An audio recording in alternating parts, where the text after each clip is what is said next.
partir de agora na Ondas de Maricá, o programa De Olho na Cidade. Agora, você tem vez e voz. A notícia na velocidade dos fatos.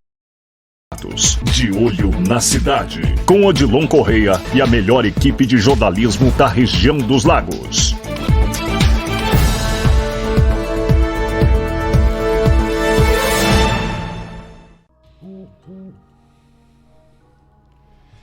Olá, muito bom dia, estamos começando mais uma edição do programa De Olho na Cidade aqui no nosso portal Ondas de Maricá. Você já sabe, a sua TV web da cidade, a programação da família.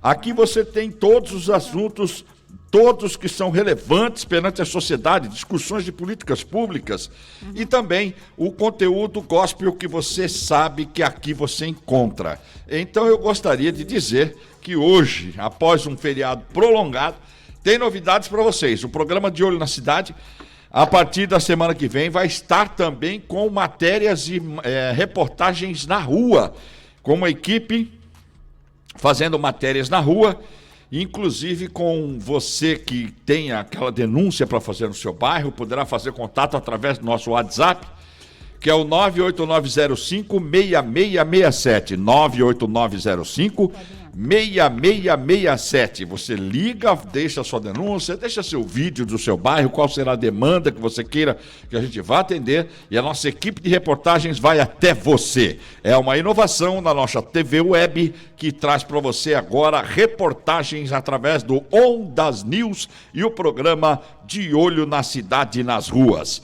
Bom, hoje é dia 8 de setembro, segunda-feira, brasa, porque eu vou te falar uma coisa, hein? Acabou a pandemia. Hoje é terça. Hoje é terça-feira, desculpa. John, para mim é segunda. Tá certo, terça-feira. Eu pensei que era segunda, é um feriado prolongado que deixa a gente meio assim, maluco. E, inclusive, que me deixou muito maluco foi essa falta de consciência da população que lotaram as praias, que transformaram o bairro de Ponta Negra e Maricá em um verdadeiro pandemônio. O brasileiro geralmente não se importa muito com o que se comemora nos feriados, não é verdade? O que eles querem mesmo é curtir o feriado, principalmente se for numa segunda-feira, né? Complementando aí um final de semana prolongado. Então, vou refrescar a memória de algumas pessoas hoje aqui. Nós comemoramos ontem o dia da independência do Brasil, que na história ocorreu 1800 e tantos anos atrás, né? Foi isso aí que nós estávamos comemorando ontem, porque afinal de contas ninguém estava nem aí com isso. Nós estamos em pleno século XXI, vivendo em um momento de pandemia que chega ao mundo, certo? De uma forma, com a sua liberdade, total independência, mostrando ontem, porque o feriado prolongado e as pessoas associando a independência com liberdade. Afinal, todo mundo quer ser livre, claro. Leis e regras impostas por decretos, prevenções ao novo coronavírus, está sendo ignorado por muitos cidadãos e turistas que vêm até a cidade de Maricá, principalmente pelas autoridades que não tiveram uma rígida fiscalização na falta de cumprimento dos decretos do município. A lei era para quem mora na cidade ou é para todos? Então a independência não tem nada a ver com liberdade, né? Liberdade sem regras é o mesmo que baderna e descontrole. É um recado para você que não respeita e não segue regras e acha que Deus é só uma forma de pedir ajuda quando você estiver com problemas sérios, né? Ou então num leito de hospital aí, clamando por ajuda e sendo totalmente dependente da misericórdia daquele que sempre lhe deu a liberdade, mas a sua liberdade que você está misturando com a independência causou um caos na cidade de Maricá ontem. Caos! As autoridades não tiveram competência de manter o controle da falta de respeito à pandemia. Pronto, falei. Começamos agora o nosso Pela Ordem, primeiro elas. Bom dia. Bom dia. Não, que eu estou aqui prestando atenção no que você está falando. Não, ainda não começou, nem soltamos a vinheta ainda. A Bom vinheta? dia, Pela Ordem, primeiro elas. É o feriado que deixou todo mundo assim. O aluno está...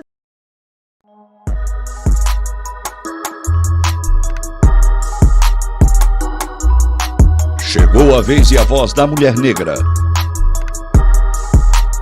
Aqui a mulher tem liberdade de escolha e de expressão. Começa agora, pela ordem primeiro elas, com Luciene Mourão.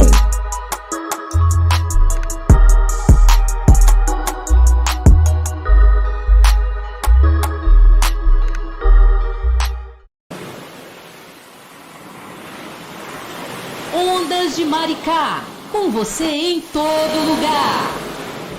Muito bom dia, doutora Luciene Mourão, vice-presidente da OAB da cidade de Maricá, advogada e também protagonista do nosso quadro Pela Ordem Primeiro Elas, dentro do programa De Olho na Cidade. Seja bem-vinda mais uma vez.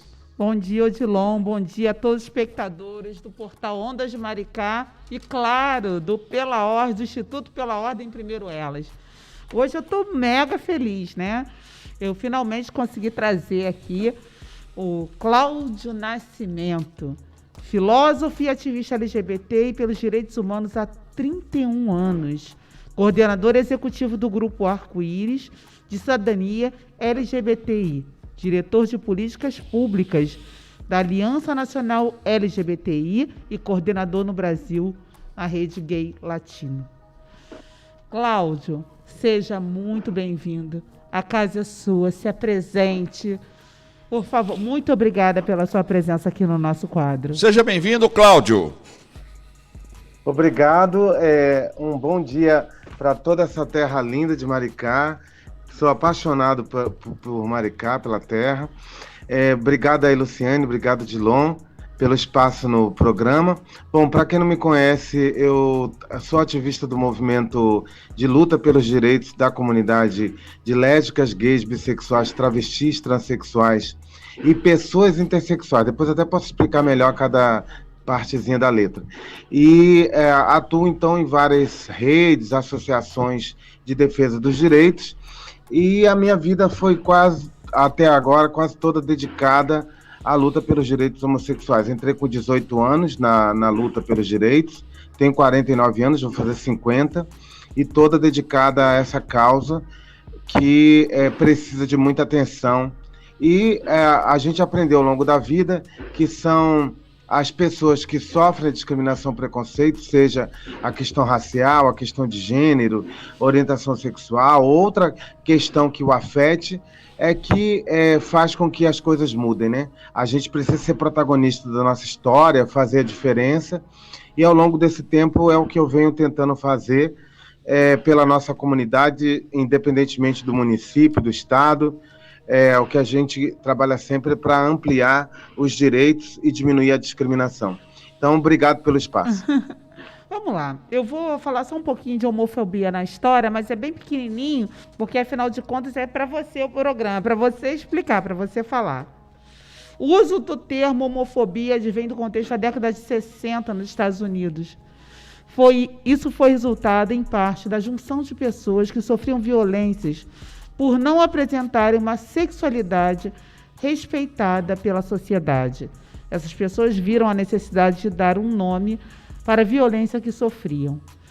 Bom, aqui no Brasil, no momento em que houve a colonização portuguesa no Brasil, uma série de práticas, não apenas sexuais, mas inclusive as que chamaríamos homossexuais de indígenas, eram tratados como crimes de sodomia. O termo sodomia significa blasfêmia e foi criado por São Pedro Damião. Homofobia. O que é homofobia? Pode falar, Cláudio?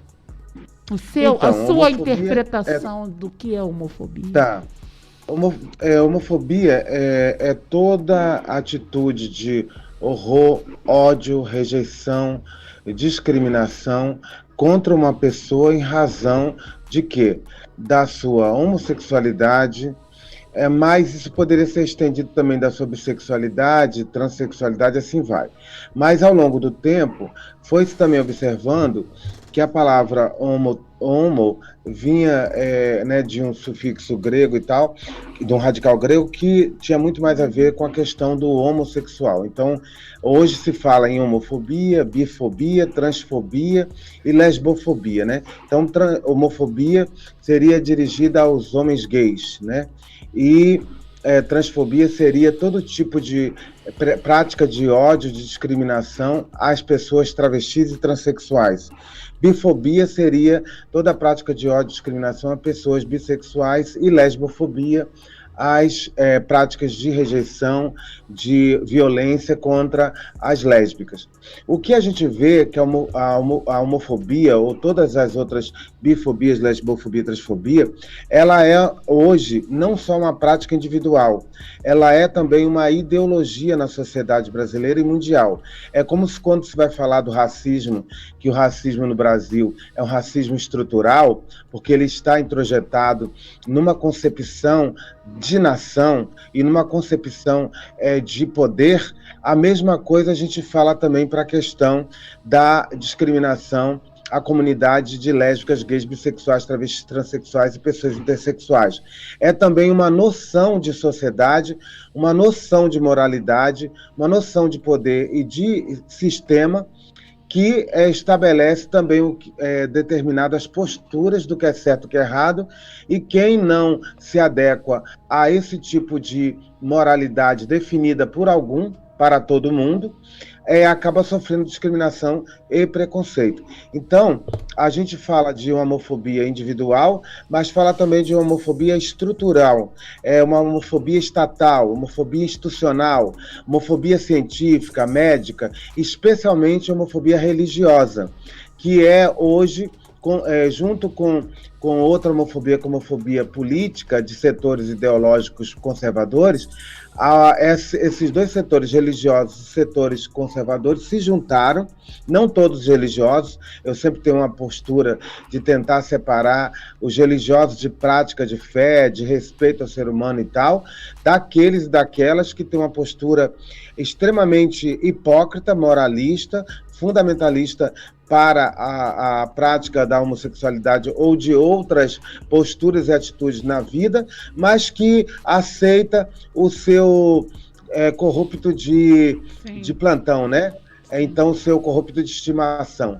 O que a gente vê hoje no Brasil, tantas pessoas ligadas a setores fundamentalistas envolvidos em histórias escabrosas. Mas é isso, então. A homofobia é toda essa prática que foi, ano passado, repudiada pelo Supremo Tribunal Federal, que, a partir de maio do ano passado, junho do ano passado, estabeleceu que a homofobia e a bifobia, lesbofobia e transfobia eram práticas que precisavam ser equiparadas ao crime de racismo.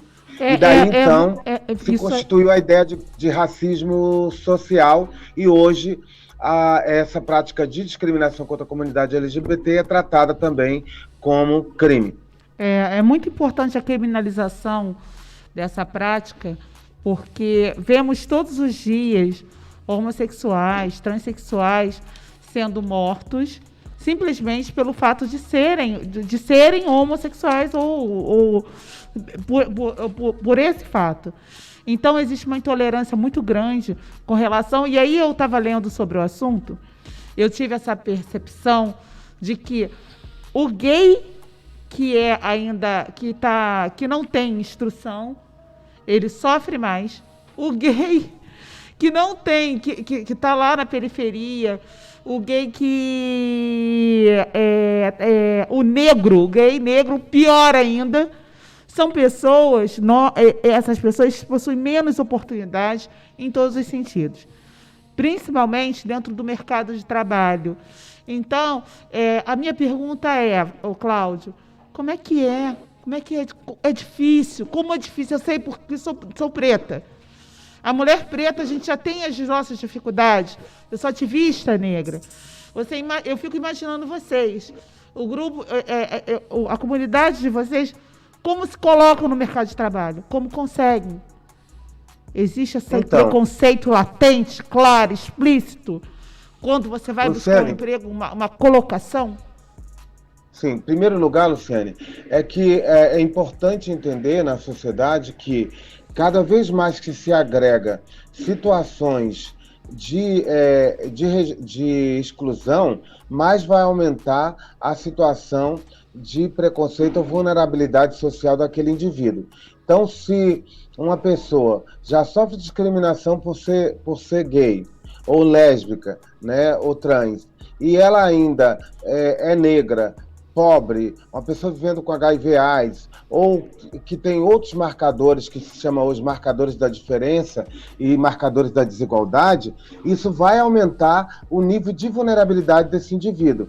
Exemplo disso é hoje, na massa de desempregados no Brasil, que já é altíssimo, estudos apontam que a comunidade LGBT tem um índice pelo menos o dobro do total de desempregados no Brasil, porque quando vai para o mercado de trabalho, ele ou ela vai sofrer também discriminação em razão da sua orientação sexual ou da sua identidade de gênero. No caso, identidade de gênero para as travestis e transexuais que vão assumir e vão vivenciar uma identidade estética, uma características físicas diferenciadas das características com que nasceu. E aí, principalmente as travestis, ou os homens gays mais afeminados, ou as mulheres lésbicas um pouco mais masculinizadas, elas vão sofrer um tipo de rejeição maior no mercado de trabalho e nos espaços, independentemente da sua competência, da sua qualificação técnica, da sua experiência. Então, isso é um ponto que você traz, Luciane, que é extremamente adequado. Um tema que a gente tem trabalhado muito é com a questão justamente com os sindicatos, para enfrentar a discriminação, inclusive nos acordos coletivos das categorias, mas também a gente tem trabalhado muito com o Ministério Público do Trabalho para justamente diminuir a rejeição também da própria justiça, né, do trabalho, de lidar também com os casos de discriminação. Eu mesmo, agora em novembro, vou fazer um curso que eu vou fazer para promotores e técnicos do Ministério Público do Trabalho, no nível federal, de como prepará-los também para as situações de discriminação e preconceito. Isso, a questão do trabalho é muito latente, mas a gente poderia trazer a discussão do preconceito e da discriminação para várias esferas. Muita gente diz, não tenho nada contra vocês, desde que vivam entre quatro paredes. Não tem nada contra vocês, desde que não comente entre nós. É como se nós fôssemos obrigados a vivenciar uma vida silenciada, sem voz, sem família. Quando tem família, muitos casos, as pessoas não podem falar das suas sexualidades ou do seu afeto, da sua afetividade. É como se a gente vivesse uma vida extremamente higienizada, assexuada. Apartada da sociedade. É o apartheid social para esse grupo. Ô, Dilon, pergunta. Tem uma pergunta aqui do doutor Wellington Cardoso, advogado criminalista da cidade de Maricá. Ele quer saber aí do nosso convidado se a decisão do Superior Tribunal Federal por omissão do legislador em criar uma lei em defesa dessas pessoas é suficiente para dirimir essas desigualdades? Olha, uma pergunta excelente. Em primeiro lugar, a gente sempre fala que não se muda nada por decreto, né? O que a gente... nem por decreto, nem por lei e nem por uma decisão judicial. Não se muda automaticamente. Essas situações dá o ponto de partida, né? É a chave que liga o motor de ignição, mas que precisa fazer o carro continuar caminhando. Então é um trabalho diário primeiro para fazer a decisão do STF ser cumprida. Cumprida primeiro entendida pela sociedade. Segundo, também pela própria comunidade LGBT, para ela entender os seus direitos. Terceiro, nas próprias delegacias de polícia, os delegados e inspetores compreenderem que a realidade mudou. Hoje a comunidade LGBT tem uma decisão da Suprema Corte Brasileira que reconhece a questão do racismo mais alargado e aí incluiu a questão da discriminação contra LGBT como racismo social. Portanto, é crime também inafiançável. Então, logicamente que a decisão do STF é histórica, é uma revolução no país, porque o legislador, o Congresso Nacional, a Câmara dos Deputados especialmente, durante mais de 2 décadas, quase 3 décadas, vem ignorando esse debate. Nós temos uma parte dos parlamentares que tem lá uma frente parlamentar progressista pelos direitos LGBT, mas que ainda é uma minoria em relação na verdade, até é um grupo grande, mas o grupo que faz o grupo do barulho é um grupo que tem poder, que tem dinheiro, que tem relações dentro do Congresso que acaba impedindo que algumas pautas avancem. Então, nós, em cima dessa omissão do Congresso Nacional, a gente, à época, isso foi em 2010, a gente começou a questionar que precisava ter alguma lei que, então, equiparasse a questão da homofobia ao crime de racismo. Daí, então, o PPS, eu nem sou desse partido, mas o PPS, na época, que é um partido de centro e tal, entrou, que hoje chama Cidadania, entrou com a ação, junto com a BGLT, Associação Brasileira de Gays, Lésbicas, Travestis e Transsexuais, pedindo, então, para que o STF tratasse de legislar, de atuar, porque acabou legislando também, dentro da omissão que o Congresso vem agindo. Então, hoje, a grande ação aqui no Arco-Íris, no Rio de Janeiro, é de capacitar os policiais, os servidores públicos, a sociedade, para entender que é crime discriminar pessoas LGBTs, e é crime inafiançável. Então, você aí que acha que é normal agredir, bater, humilhar, hoje tem a lei antirracismo também protege a comunidade LGBT. O convidado, inclusive, complementou aqui, dizendo que isso que o senhor está dizendo implica dizer que o nosso Congresso ele é conservador e não querem dispor, pois depende de votos. A sociedade brasileira ela é preconceituosa, refletida nos nossos legisladores, é isso? Então, o nosso Congresso é conservador para algumas pautas e extremamente olhos tampados, vendados, quando interessa, né? Em algumas pautas, infelizmente, a gente vê um Congresso infelizmente, de calça arriada, aceitando certas negociações que mostra que é um conservadorismo de ocasião e de oportunidade, que é conservador em moralidades, né? E extremamente liberal em determinadas práticas, inclusive quando é para se proteger, infelizmente, né? Agora, o que a gente vê também é que muitos têm uma preocupação com o seu com o reduto eleitoral. Mas aí eu fico me imaginando, pensando, que também a sociedade só muda se tiver um legislador corajoso, também corajosa, né, se colocando. Hoje, o Congresso, nós temos no Congresso em torno de 200 parlamentares que defendem a pauta dos direitos iguais para pessoas heterossexuais e LGBT. Mas o que acontece é que nos espaços de poder dentro do Congresso Nacional, acaba-se com que certas pautas são arquivadas. Você imagina, por exemplo, na década de 90, a ex-senadora, que foi deputada Marta Suplicy, ela conseguiu, em 95, apresentar o primeiro projeto no Brasil do reconhecimento da união civil entre pessoas do mesmo sexo.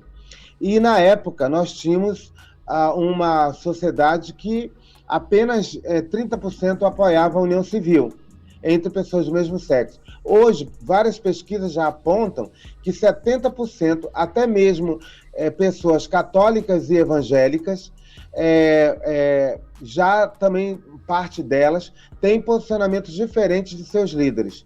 Então é muito mais um discurso hipócrita para tentar vamos dizer assim, desviar a visão de parte da sociedade de pautas que estão acontecendo no Congresso do que mesmo um conservadorismo. Eu digo que nós somos usados o tempo inteiro como moeda de troca para que certas pautas não sejam visibilizadas. A gente vai para um comercial. Na volta, eu quero que você fale dessa campanha Rio, sem homofobia. E eu quero também que você fale um pouquinho, Cláudio, sobre adoção. É um assunto bem pertinente, bem importante e que brilha meus olhos quando eu falo sobre criança, sobre adoção. Rapidinho, em 3 minutinhos a gente já volta. Até o dia 13 de setembro, acontece em Maricá o primeiro Festival de Frutos do Mar. São mais de 20 estabelecimentos e cada um com um prato mais delicioso do que o outro. Confira! O camarão da Ana você vai encontrar na Costelaria Maricá. O atoladinho de camarão você encontra no Cafofo da Severina. O carpaccio de salmão com abacaxi você encontra na Pousada Solar Tabaúna. O camarão à parmegiana no Alexandre Restaurante. Tubá Fish Especial você encontra no Tubá Beach. Aquele camarão ao catupiry no Mundo dos Sucos. O combinado Sou Japa no Sou Japa. E que tal o camarão empanado ao molho do chefe no Sushi Rika Bar e Restaurante Japonês. Penne ao Mare Monte você encontra no Meat Fire BBQ, Sticks e hambúrgueres. Polvo frito no Alijó Churrascaria. Pizza camarão ao catupiry na Oficina das Pizzas. Polvo à moda da casa na Toca do Vovô. Risoto do Caribe na Pousada Caribe Carioca. Lagoon Fish and Chips no Lagoon Bar e Lounge. Polvo à moda Estrela do Mar. Petiscaria Estrela do Mar. Trio Fantástico você encontra no Aqui Que Nós Bebe. Yakisoba de frutos do mar no Tanakara Gastronomia. E que tal empanadas chilenas Del Mar? Na Empanadas Chilenas. Batata recheada 100% camarão no Gourmet 100% artesanal. Pizza Supreme de camarão no Valábias Pizzas e Massas. Siri Makura no Tsuki Sushi. Vieiras grelhadas à pessoa no O Alfacinha. E que tal provar um linguine Gamberi Shiitake no de Itália Pizzas e Pastas Itaipuaçu? E que tal um fettuccine ao lagostim? Você encontra no Beco do Chopp. Os valores vão de R$29 a R$89. Escolha o seu e bom apetite. Se preferir, use o serviço delivery ou takeaway.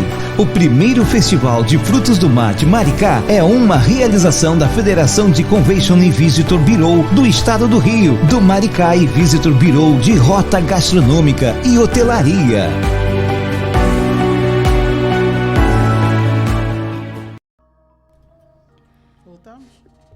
Estamos de volta com o programa De Olho na Cidade e aqui você já sabe, hoje é dia do quadro Pela Ordem, primeiro elas com a doutora Luciene Mourão, que traz como convidado hoje Cláudio Nascimento, que nos traz muita honra e prazer em tê-lo aqui conosco, discutindo assuntos.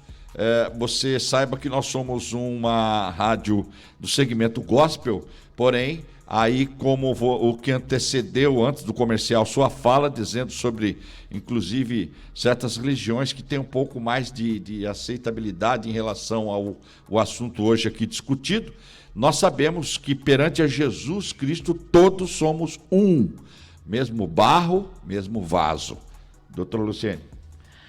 É isso aí, aqui no programa Pela Ordem... Doutora Luciene. Oi, amores. Só um comentário. Gente, só comida gostosa, né? Não! Meu Deus do céu, vocês falando Olha, aí. Cláudio, você tem que vir aqui. Eu dos falei restaurantes, eu fiquei apavorado aqui. Eu falei, eu quero ir embora para Maricá agora. Chegou a ver, camarão, porque eu não todo sei se tipo. você conseguiu ver as imagens dos pratos, né? Porque Nossa!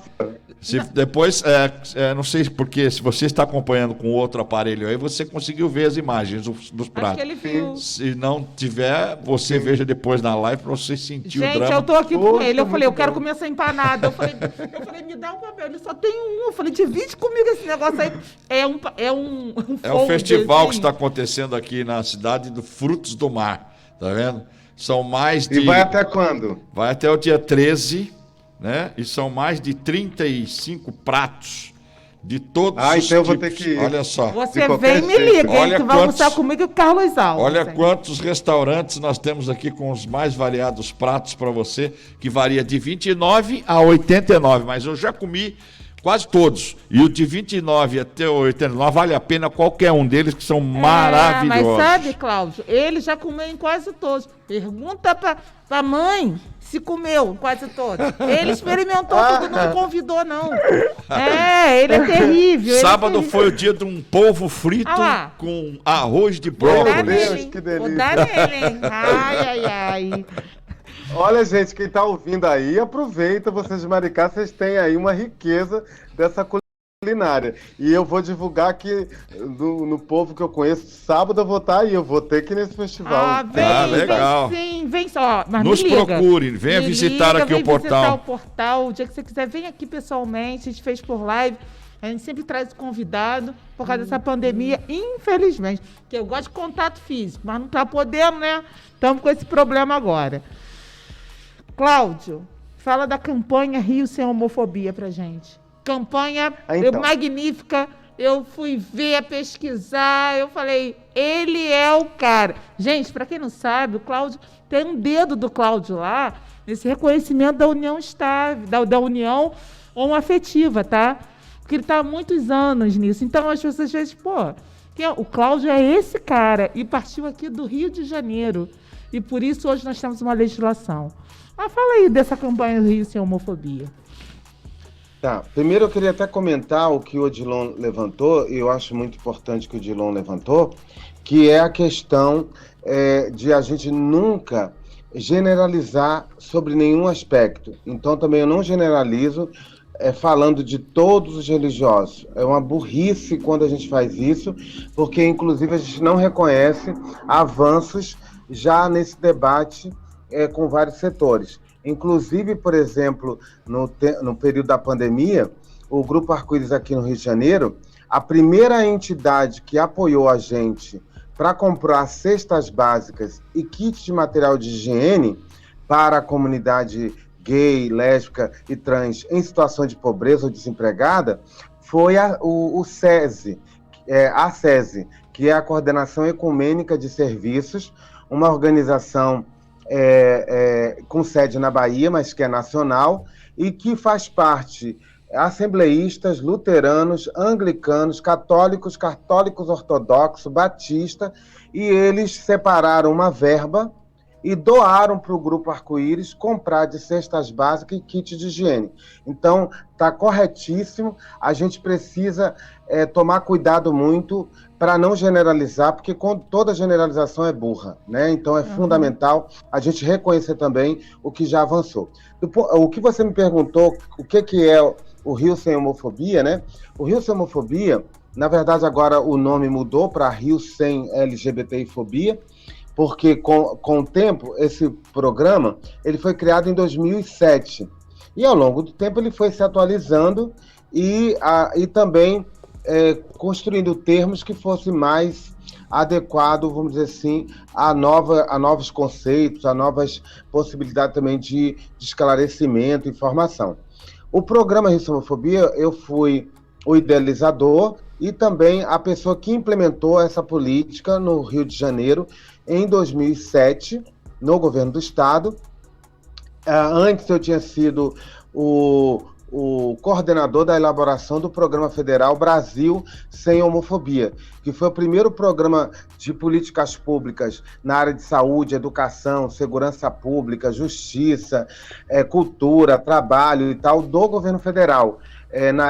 Em 2003 eu comecei a elaboração disso, em 2004 foi lançado. E aí depois eu falei, não, isso também tem que ter essa mesma proposta no nível estadual. E daí, então, aqui no nível estadual, eu coordenei essa política. No início foi bem frágil, e depois ele se tornou o maior programa de política pública voltada para LGBT da América Latina. Inclusive, fui premiado em 2013 como melhor política pública na América Latina, ganhei um prêmio da União Europeia de boas práticas em políticas públicas, dizendo que o programa poderia ser uma política pública facilmente que deveria ser recomendável a países europeus também para fazer o mesmo. Então, mostrando também que o Brasil também exporta, né, tecnologia social de políticas públicas nesse campo e em outros campos também. Não só somos importadores de ideias, mas também exportamos ideias bem-sucedidas aqui. E aí, então, eu coordenei o programa até fevereiro de 2017, e depois de lá eu saí, na verdade eu fui exonerado, porque houve divergência com o secretário que entrou à época, porque ele queria demitir 80% da equipe e queria que eu dissesse para a sociedade de Carioca e Fluminense que o serviço iria continuar do mesmo jeito. Que não ia, né? Que não ia continuar. Eu não posso, eu tenho que ser transparente com a sociedade e com a minha comunidade. Eu tenho que dizer que vai mudar um pouco a qualidade, vai mudar também o tempo de atendimento, mas depois houve uma grande crise no programa, hoje começa a se recuperar, e é uma política pública muito importante. Vai ser inaugurado daqui a pouco um centro de referência de cidadania LGBT em Maricá. Então começou na capital. O que é um centro de cidadania LGBT? O que é o programa? O programa ele tem ações para estimular e sensibilizar outras secretarias, as secretarias de educação, saúde, segurança e tal, para trabalhar a capacitação e o atendimento respeitoso a essa comunidade, mas também tem uma rede de serviços de atendimento direto à comunidade LGBT, vítima de discriminação em busca de direitos. Ô, Cláudio, esse centro de hoje referência tem 12, é do governo do estado? Tem 12 centros. Oi? É do governo do estado? É do governo? Então, esse programa é um programa do governo do estado, foi criado em 2007. Eu tive com Carlos Alves, eu tive numa reunião dessa. Você me falou, agora me veio algo à memória com relação a isso. Exatamente. E aí, eu não estou mais no programa Rio Sem Homofobia, mas, assim, de fora, continuo lutando para que o programa permaneça nos seus objetivos, porque é fundamental, né? Hoje o programa, poxa, se pensar 2007 para 2020, são 13 anos de política pública. São poucos programas voltados para os temas de direitos humanos e cidadania que é tão perene como esse. Inclusive hoje, pelos dados da Subsecretaria de Direitos Humanos, o programa hoje tem 12 centros de cidadania LGBT. O que são os centros? São serviços de referência de atendimento a LGBT, seus familiares e amigos, vítimas de discriminação ou em busca de direitos. Tem apoio jurídico, apoio social, apoio psicológico. Eu então conversei, eu não lembro o nome da pessoa que veio aqui, realmente veio o pessoal do estado aqui, e eu tive nessa reunião, foi muito importante, aprendi algumas coisas, e realmente existe sim esse projeto. Cláudio, nosso tempo está acabando, eu queria que você fizesse suas considerações finais, mas, porém, entretanto, você vai ter que voltar outro dia para a gente falar sobre o centro de referência aqui em Maricá, que com toda certeza a Prefeitura de Maricá vai apoiar esse projeto, que é muito importante aqui na nossa cidade, pelo número de LGBTs que nós temos aqui. Se eu falar qualquer coisa errada, pode me corrigir. Está todo mundo acostumado, porque aí é a praia de vocês, mas eu estou sempre estudando para a gente falar um pouquinho de direitos humanos. Tá? A gente sempre cai nos direitos humanos, não é? Então, olha, meu amor, você foi muito bem-vindo. Eu queria falar mais, não falamos sobre adoção, mas você vai voltar. Vai voltar e pessoalmente, vai fazer presencialmente aqui, vamos fazer em breve, tá ok? Eu gostaria que você deixasse suas considerações finais.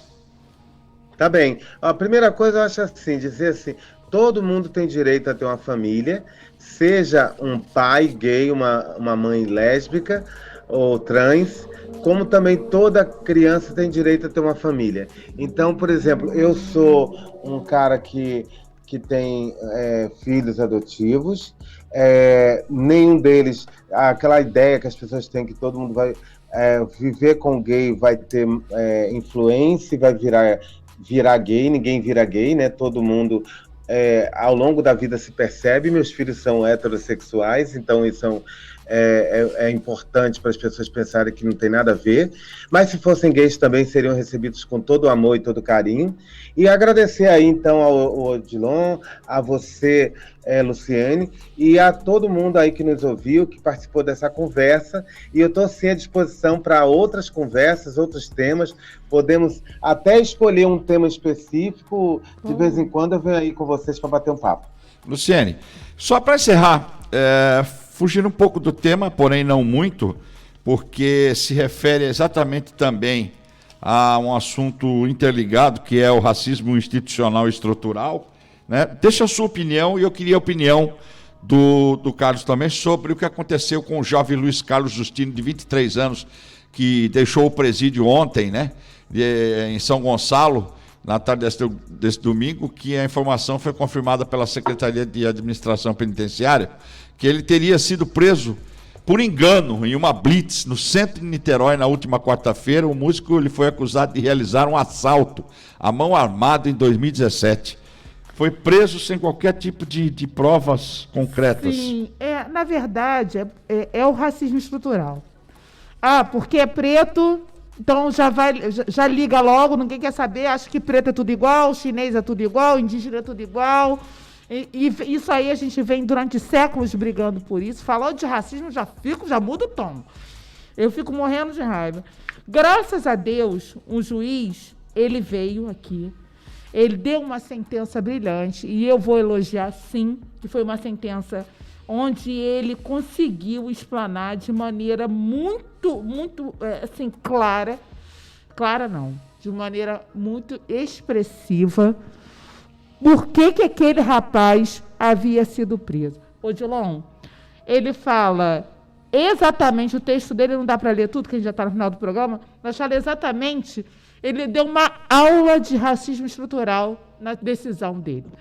Então, por mais juízes assim, por mais pessoas que consigam compreender que nem todo mundo, não é porque é o gay, não é porque o homossexual, não importa, nem todo mundo, parece que olham para aquela pessoa que é diferente do normal, tá, Cláudio? Diferente do que é o padrão, essas pessoas, a discriminação começa aí. A intolerância começa ali. Então, graças a Deus, ele já saiu, foi solto, e ele vai vir aqui no programa, pela ordem, para falar com a gente. Apesar de estar ainda em prisão domiciliar, continua preso, na minha opinião. Carlos, deixa a sua opinião, 30 segundinhos para a sua opinião. Tá, muito rápido. Primeiro assim, essa questão do racismo estrutural que a Luciane coloca é algo que nos persegue o tempo inteiro. Um exemplo, assim, recentemente eu fui numa loja comprar um produto e a pessoa olhou para mim e disse, olha, esse aqui é muito caro, vem aqui que tem o lado aqui das promoções do outlet que fica mais em conta para você. Ou seja, já ligou a minha raça à pobreza e à dificuldade de comprar, como se eu não pudesse ter um nível socioeconômico que pudesse comprar aquele produto. Outro exemplo é eu andando em shopping, o tempo inteiro eu sou perseguido no shopping. Isso, vários shoppings do Rio de Janeiro, de São Paulo, Curitiba, é um saco. Não posso entrar numa loja mais especial assim, porque vai ter sempre alguém olhando. Então, isso, infelizmente, é o cotidiano da gente, negras e negros, o tempo inteiro tendo a nossa individualidade, a nossa cidadania sendo vilipendiada e desrespeitada. O que aconteceu com esse jovem é o que acontece com a gente o tempo inteiro, que é uma marca desse racismo estrutural, que a cor da pele que é o elemento para estabelecer a culpa, né? O suspeito. Nós somos os suspeitos em potencial. Tem que acabar com isso. Tem que ter transitado e julgado, tem que ter o direito da comunidade negra se colocar. Vocês lembram também no mercado, recentemente no Extra, aqui no Rio de Janeiro também, o garoto negro sendo sufocado nos Estados Unidos. Então, o uso da violência contra nós é muito duro. Então, tem que acabar com isso. Racismo é crime, a sociedade precisa compreender que nós precisamos respeitar a pluralidade da construção desse país. E nós, negros e negras, tivemos uma contribuição e temos essa contribuição até hoje na história brasileira. É fundamental que esse racismo seja erradicado. Bom, muito obrigado pela sua presença. Estamos chegando ao final do nosso programa aqui, agradecendo a todos que participaram, Ivani Maria Ribeiro, Ana Paula Embaló, também, quem mais participou aqui? Não vai dar tempo de falar todo mundo. A todos que participaram com a gente aqui, o nosso muito obrigado.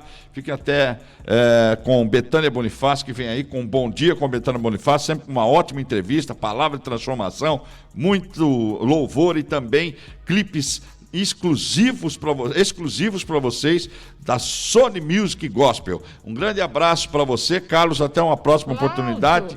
Cláudio, desculpe. Cláudio, e até a próxima, doutora Luciene. Cláudio, amém, volta, tá? Gente, um bom dia pela ordem. Primeiro elas. Acabamos de apresentar De Olho na Cidade. Política, cotidiano, cultura, a informação na velocidade dos fatos. Apresentação, Odilon Correia.